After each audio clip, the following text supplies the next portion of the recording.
नमस्कार, स्कैंडर टीवी में आप सभी का स्वागत है और मैं हूँ आपके साथ भारती लोधी। आइए बढ़ते हैं खबरों की ओर। दमोह पुलिस ने बुधवार तड़के एक बड़ी कार्रवाई को अंजाम देते हुए जिले भर में 157 न्यायालयीन वारंट तामील किए हैं, जिसमें 85 लंबे समय से फरार चल रहे स्थायी वारंट भी शामिल है। यह कार्रवाई पुलिस महानिदेशक के निर्देश पर और अपराध नियंत्रण के उद्देश्य से की गई। एसपी श्रुत कीर्ति सोमवंशी के नेतृत्व में 27 पुलिस टीमों ने दमोह, पथरिया, तेंदुखेड़ा और हटा में व्यापक अभियान चलाया। रात भर की तैयारी के बाद सुबह 7 बजे से अभियान शुरू हुआ। विशेष सफलता थाना पथरिया में मिली, जहां 6 पुराने वारंटों को तामील किया गया। साथ ही 31 आबकारी, 2 आर्म्स एक्ट और 3 नारकोटिक्स मामलों में फरार वारंटियों की गिरफ्तारी हुई। इस अभियान से जिले में अपराध पर लगाम लगने की उम्मीद है। कल रात दमोह ज़िले में हमारे द्वारा एक कॉम्बिंग गश्त का आयोजन किया गया था, जिसमें थाना प्रभारियों को गुप्त रूप से सुबह सूचना दी गई थी कि वो इस पर काम करना शुरू करें।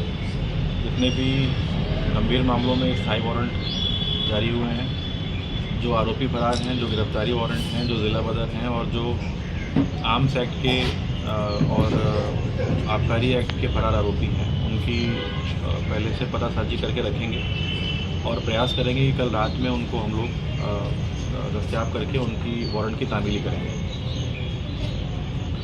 इसमें हमने कल पूरी रात में पूरे ज़िले में लगभग 157 वारंट जो हैं वो तामील किए हैं, जिसमें लगभग 85 के आसपास स्थायी वारंट हैं। आबकारी के 31 मामले हैं, 2 आर्म्स एक्ट के मामले हैं, 3 NDPS के मामले हैं और टोटल संख्या जो वारंट की है वो 157 के आसपास है, जिसको अभी हम कैलकुलेट कर रहे हैं। इसमें से कुछ फौती स्थायी वारंट भी हैं और कुछ ऐसे भी हैं जिनके अभी फौत होने के सर्टिफिकेट नहीं मिले हैं, तो उनको इसमें अभी जोड़ना बाकी है। इसमें कोतवाली अनुभाग से यानी दमोह शहर अनुभाग से 25 स्थायी वारंट और 13 गिरफ्तारी वारंट, पथरिया से 40, जिसमें थाना पथरिया द्वारा बहुत अच्छी कार्रवाई की गई है, 22 स्थायी वारंट तामील किए गए। हटा अनुभाग से 7 स्थायी वारंट, तेंदुखेड़ा से 15 की संख्या में स्थायी वारंट जो है वो तामील किए गए हैं। इसमें शहर के सभी थाना प्रभारी शामिल हुए। लगभग 600 का फोर्स हमने अलग अलग सब डिविजन्स में डिप्लॉय किया हुआ था। वो अपने थाना क्षेत्र में भ्रमण कर रहा था। सारे राजपत्रित अधिकारियों ने अपने अपने सब डिवीज़न के सभी थाने विजिट किए। जो दोनों एडिशनल एसपीज़ हैं उनको भी जो सब डिविजन्स दिए गए थे उसमें वो एक्टिव रहे और पूरे शहर की पुलिस ने कल ये बहुत शानदार कार्रवाई कंप्लीट की है। हमारा प्रयास ये होगा कि हर 15 दिन पर इसको हम सरप्राइज़ के रूप में करना शुरू करेंगे और जो स्थायी वारंटों की संख्या है, जैसा कि रिसेंटली DGP सर ने हमको आदेशित किया है कि कोर्ट से मिलान कराकर जितने भी पेंडिंग स्थायी वारंट हैं, चाहे वो 40-50 साल पुराने ही क्यों ना हो, उनका निराकरण करवाना है।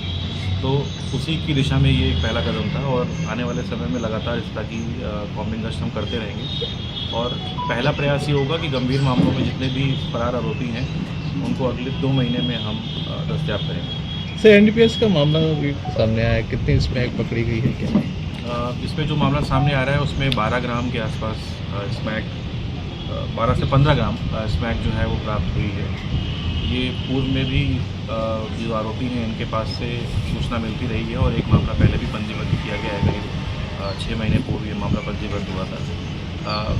इस बार हम ये प्रयास करेंगे कि इनके ऊपर प्रिवेंटिव एक्शन में फिट NDPS कोर्ट से इनके ऊपर कार्रवाई कराएंगे कि इन केस अगली बार कहीं से भी कोई सूचना मिलती है और इनके ऊपर कोई केस दर्ज होता है तो उसमें इनके ऊपर भारी जुर्माना लगेगा और उसके उल्लंघन के लिए लंबी सज़ा का प्रावधान भी किया जाएगा।